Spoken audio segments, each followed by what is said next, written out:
Hello nerdy birdies, this is Kaylee from Nerdy Birdie Adventures, and today I am going to do kind of an advice video, I guess.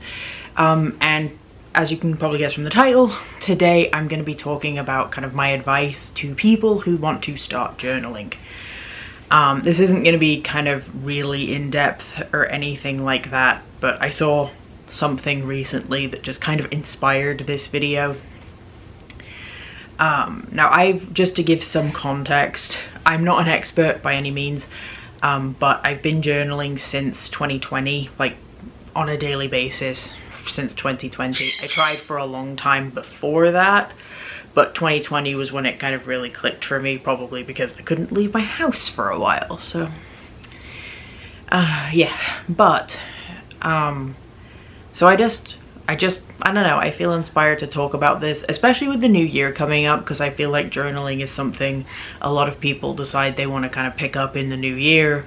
It becomes like a New Year's resolution for people, I guess, which I think is really, really cool. Now, I'm not making this video at all to dissuade people from journaling, like, not at all. I don't want to make journaling sound like this terrifying thing.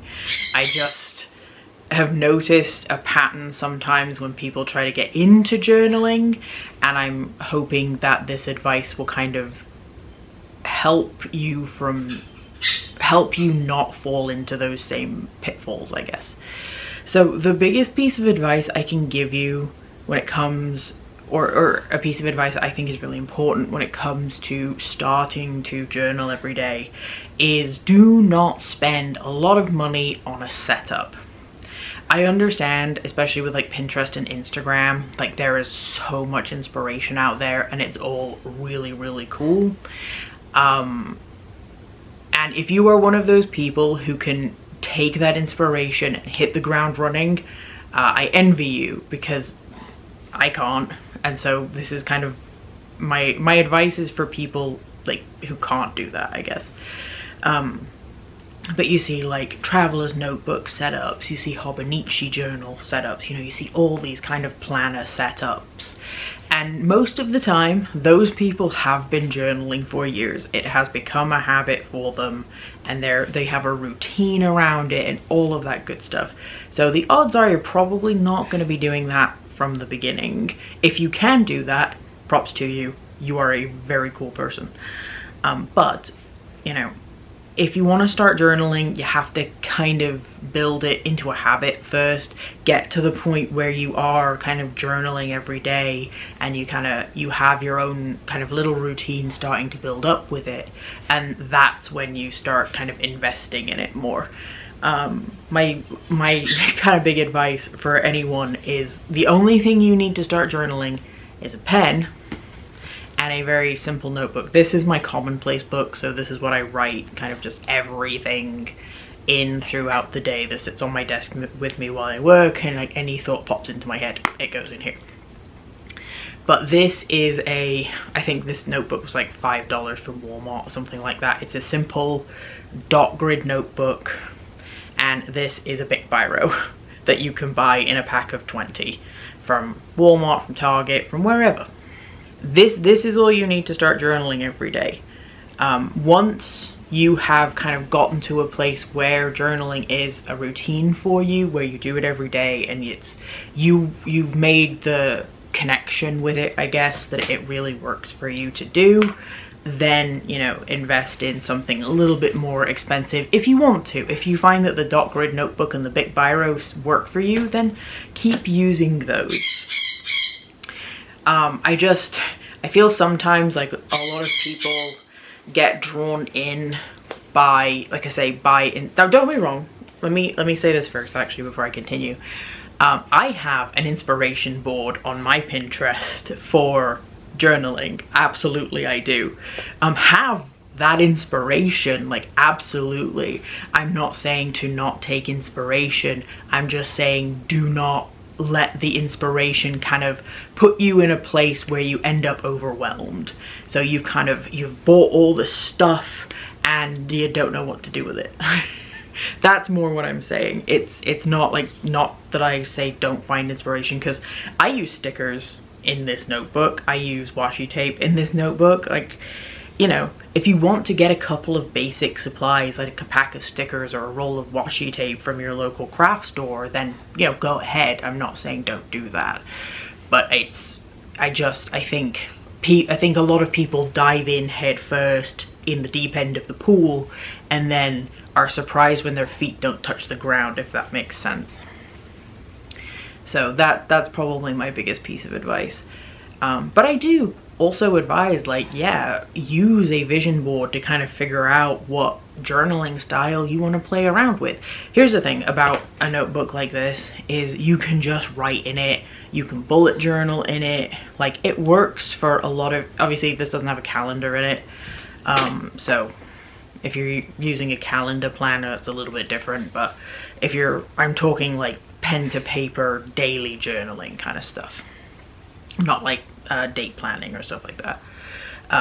You know, you can do that. You can track your habits in it, you know, you can write out quotes in it, all of that good stuff. It's all in one place. My other piece of advice, and I read this, I think I read this somewhere and I took it to heart, so I'm going to pass it on, is kind of make time to journal. Now, it could be 10 minutes. It doesn't have to be a huge amount of time, if that makes sense. Kind of just don't overwhelm yourself with it. Just make time, 10 minutes a day, to write down whatever pops into your head that's happened in the day. It can just be a highlight reel if you like. You know, it doesn't have to be, you know, this long, detailed, don't get me wrong, if you can get a long, detailed, like, a description of your day out in 10 minutes, again, do that. I'm not trying to dictate what you should and shouldn't journal, but it's more the building of the habit, I suppose. That's kind of the point I'm trying to drive, the point I'm trying to get at, I guess, is it's the building of the habit. And the building, I think they say it takes something like 21 days for something to become a habit. So 10 minutes, take 10 minutes every day. It doesn't have to even be at the same time, but kind of schedule yourself, I guess, that 10 minutes a day to work on journaling, and you'll find that it does develop into something. That also gives you time to realize that maybe, you know, as while you are super inspired by the stuff you see, it's not for you. Like, this doesn't, you know, like, this doesn't do anything for you. It doesn't spark joy, all that good stuff, which is fine. Like, I know people who have never touched a journal in their lives and they're completely happy. Like, it's not a weird thing to them to not journal. So if you decide that it's not for you, then that's completely fine.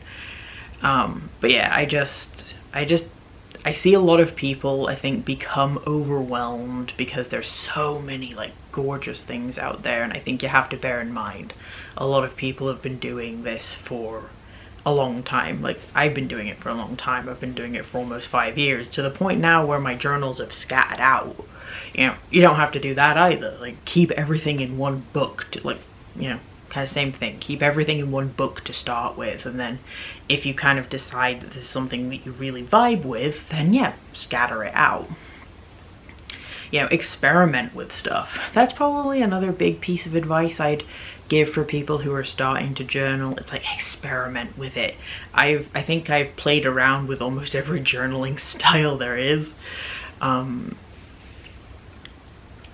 yeah, and I am speaking from a point of experience in terms of, like, diving in too fast and becoming overwhelmed. And that kind of can be the thing that puts people off, is you get overwhelmed and you don't want to do that. But yeah, so play around with things. You know, if you find, like, stuff, like, for example, if you're really into bullet journaling, I tried to bullet journal beginning of 2022. I think it didn't go very well. It didn't go very well. I got overwhelmed with it very quickly because the setup was just too much for me to keep up with everything else I was doing. So I simplified it for myself. So I still have certain parts of, you know, bullet journaling in my journal setup now, like my habit tracker and stuff, like my to-do lists and my habit tracker, stuff like that. Yeah, I still have incorporated those aspects of bullet journaling style into my own personal journaling. I think another piece of advice I'll give you is comparison is the thief of joy, which is a very cliche thing to say, but here it absolutely applies. Don't compare your journaling to other stuff you see. Like, if looking back on it makes you happy, that's all that matters. It's, at the end of the day, it's your journal. There's a good possibility that no one else is ever going to see it, so if looking back on it makes you happy, doesn't matter if it doesn't look like anybody else's. Take inspiration all you like. I think inspiration is great. I'm inspired by journal content I see all the time. I have an Instagram dedicated to my journaling, and I follow a bunch of other accounts whose stuff really inspires me, but I don't compare what I do to them, because it's just gonna make me feel like my work is inadequate, and you never want to feel like that. So don't compare your stuff to other people. As long as it makes you happy, that's all that matters. You know, it's your memories you're looking back on. Like, and here's the thing, don't feel like you have to share your journaling to social media either. Like, that's a personal decision that's on you. I don't share everything I journal to social media. I just tend to do the scrapbook spreads that I'm really proud of. And even then, I edit those photos, not to high heck, but pretty damn close. But yeah, I'm trying to think, what else? What other advice would I give people who are starting fresh to journal?